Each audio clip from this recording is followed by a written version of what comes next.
নমস্কার, এবিপি আনন্দের ফেসবুক লাইভে আপনাদের স্বাগত।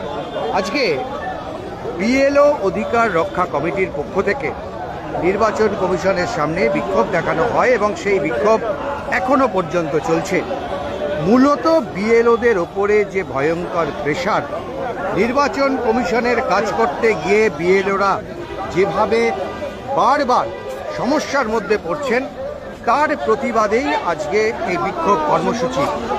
আমরা দেখলাম এখানে বিভিন্ন শিক্ষকরা এসেছেন, বিভিন্ন সরকারি কর্মচারীরা যোগ দিয়েছেন এবং অবশ্যই এই আন্দোলনে কিছু বিএলও আছেন, তবে সংখ্যায় অনেকটাই কম। আমরা যেটা দেখতে পাচ্ছি যে এখানে কখনো পুষ্পোত্তলিকা জ্বালিয়ে তারা প্রতিবাদ জানাচ্ছেন, কখনো বা স্লোগান দিয়ে, কখনো এই যে ব্যারিকেড তৈরি করা হয়েছে কমিশন দপ্তরের সামনে, সেই কমিশন দপ্তরের সামনের ব্যারিকেড ভেঙে ভেতরে ঢোকার চেষ্টার মধ্য দিয়ে তারা তার তীব্র প্রতিবাদ করছেন। এই ছবি আমরা আপনাদের সামনে তুলে ধরছি।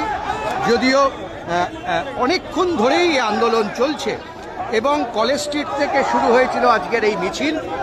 এই মিছিল নির্বাচন কমিশন দপ্তর পর্যন্ত আসেন এবং তারপর আমরা দেখতে পাই নির্বাচন কমিশন দপ্তরের সামনে বিক্ষোভ দেখান যারা বিএলও আছেন এবং বিএলওর সমস্যায় যারা সমব্যথী, অন্তত এমনটাই তাদের দাবি।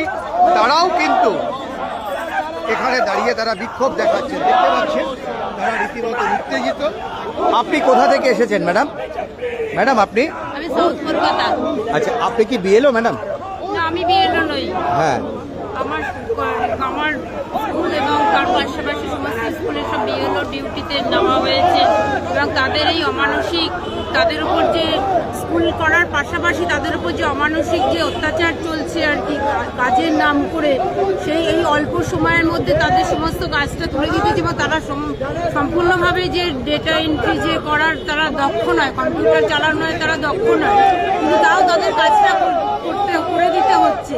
এবং পাশাপাশি স্কুলেরও যাবতীয় কাজ, মানে সামনেই পরীক্ষা শুরু হবে, আমাদের বার্ষিক পরীক্ষা, এবং সেই সিলেবাস শেষ করার তাদের তাগিদ রয়েছে এবং স্কুলের কিছু কাজও রয়েছে। স্কুলের টেস্টের, মাধ্যমিকের টেস্ট আছে, আর সেই এক্সামের খাতাও দেখতে হয়েছে তাদের। সুতরাং তার পাশাপাশি এতগুলো কাজ করতে গিয়ে তারা তাদের ঘর সংসার, চাকরি রক্ষার দায় তারা সব ভুলতে বসেছে, পরিবারটাই ভুলতে বসেছে তারা। এক মাস ধরে যেটা চলছে সেটাই হচ্ছে আপনাদের আপত্তি? সেটাই চলছে। আমাদের এসআইআর নিয়ে কোনো আপত্তি নেই, আমরা সবাই